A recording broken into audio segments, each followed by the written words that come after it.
বন্ধুদের সাথে রেষারেষি করে আমরা দেশের বাইরে ঘুরতে চলে আসি সেই জায়গায় যেখানে ভালোবাসা পাথরের মধ্যে বেঁধে রাখা হয়েছে। হ্যাঁ, বুঝতে পেরেছেন, কথা হচ্ছে তাজমহল নিয়ে। তাজমহল দেখতে গিয়ে বুঝলাম তাজমহলে শুধু সাদা পাথরের বিল্ডিং না, এটা একটা বিশাল সেলফি সেশন। কেউ কেউ ছবি তুলতে গিয়ে তাজমহলের চেয়ে বেশি পোজ দিচ্ছে। তবে জানেন কি, তখনকার শ্রমিকের মধ্যে একটা গুজব ছিল, শাহজাহান নাকি তাদের হাত কেটে দেওয়ার হুমকি দিয়েছিলেন যাতে আর কেউ এমন সুন্দর কিছু তৈরি করতে না পারে। যদিও এটি একটি গল্প, ভাবুন তো কেমন হতো যদি সত্যি এমন হতো, হাতের কাজ শেষ আর হাতও শেষ।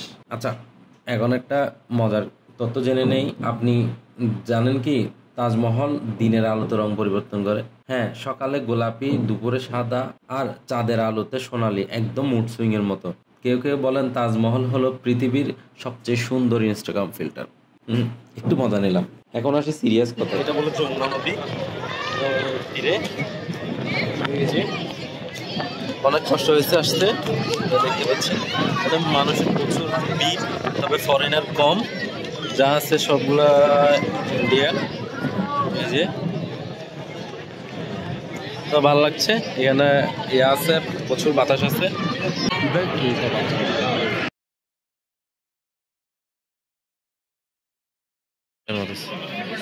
এখানে আপনারা দেখতে পাচ্ছেন এটা হচ্ছে পুরোটা একটা পাথরের মানে খোদাই করা।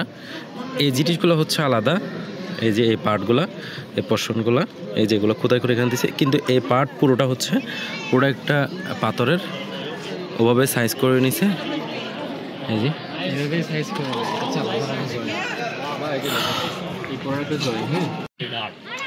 এটা দেখবেন, এটা পুরোটা এই মার্বেল পাথরের।